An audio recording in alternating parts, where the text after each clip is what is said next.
et de l'immobilité du gouvernement face à ce problème depuis un moment. Donc le gouvernement a promis qu'en début d'année, il allait mettre en place très rapidement une commission ou des commissions pour étudier les questions de tarifs, de conditions de travail, des agréments et puis de l'encadrement de l'activité des VTC. On voit que c'était des paroles et on attend toujours.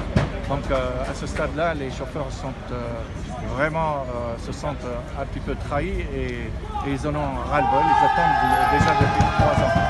Donc aujourd'hui, ce qui se passe, c'est qu'un groupe de chauffeurs a pénétré, comme l'autre jour chez Chauffeur Privé ou à Aubervilliers, dans les bureaux des chauffeurs Uber, se sont introduits chez Uber à Cambrai pour discuter, demander à discuter avec un responsable.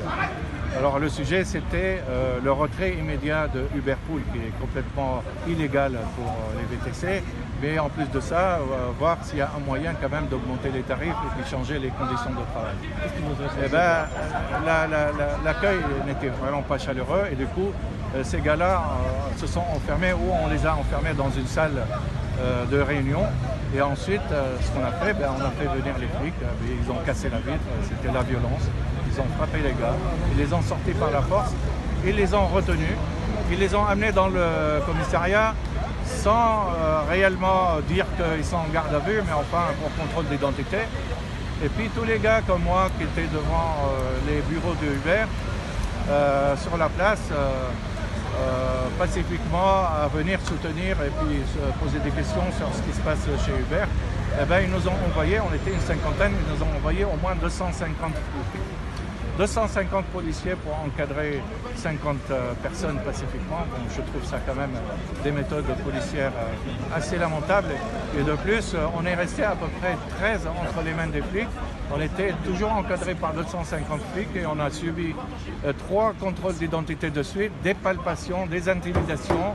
Moi-même, on m'a poussé, alors que j'ai jamais rien fait de violent, même pas un seul mot. Et puis, on a aussi verbalisé toutes nos voitures.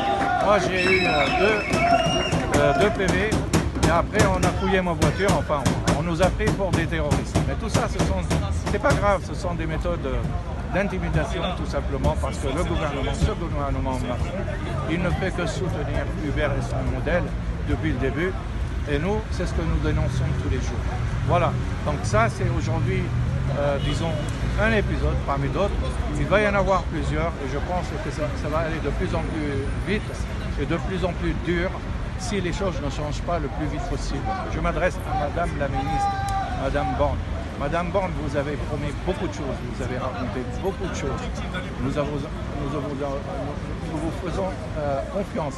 À présent, pour ne pas trahir les chauffeurs et ne pas les inciter à descendre dans la rue, parfois avec violence, essayez de réagir, essayez de mettre en place, que vous avez promis, une commission qui va étudier la question du tarif minimum pour payer les chauffeurs à leur juste prix et pour essayer quand même de protéger leur rentabilité et en même temps réglementer le plus vite possible, empêcher les plateformes de venir agir en France dans le chaos total, sans aucune règle, et respecter au moins le minimum de lois socio et économiques en France pour qu'on puisse enfin retrouver la paix dans ce métier, vivre correctement de notre métier et puis retrouver la paix sociale tout simplement.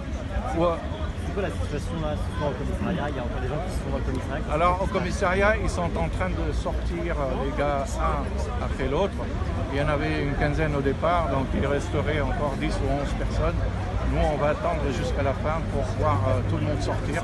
On n'accepte pas qu'on retienne les gens comme ça, tout simplement parce qu'ils se sont mobilisés pour aller défendre leur métier. Vous étiez dans le siège d'Uber, là, vous faites partie des gens qui y avaient... Moi, je suis allé au siège d'Uber, enfin devant le siège parce que les flics étaient déjà là, pour soutenir mes amis, parce que j'ai compris qu'ils étaient enfermés à l'intérieur et que la direction d'Uber refuse de les voir et qu'elle a menacé de faire venir les flics. Donc nous étions là par solidarité. C'est quoi la suite à ce soir, demain, qu'est-ce qui va se passer? Alors moi, franchement, ce soir, nous, on va essayer de faire sortir tous les collègues du commissariat dans un premier temps. Ensuite, on va aller chez nous tranquillement et on va demander aux gars de retourner au travail parce qu'ils en ont besoin. Et avec les syndicats et tous les représentants, et en concertation avec tous les chauffeurs, on va réfléchir les prochains jours comment on va agir et comment on va choisir l'art et la manière de se mobiliser à nouveau pour rappeler sa responsabilité à la ministre et au gouvernement de Macron. Super, merci. Tu me répètes ton nom s'il te plaît pour le petit bandeau. Voilà, je suis Marc Husseini, je suis chauffeur VTC, je suis président d'une association qui s'appelle Association pour le développement équitable du VTC. Comment tu appelles ton nom de famille là, pour le petit bandeau que j'ai... Husseini, H-U-2-S-E-I-N-I. Super, merci. Je vous en prie. Est-ce que je peux... Attends,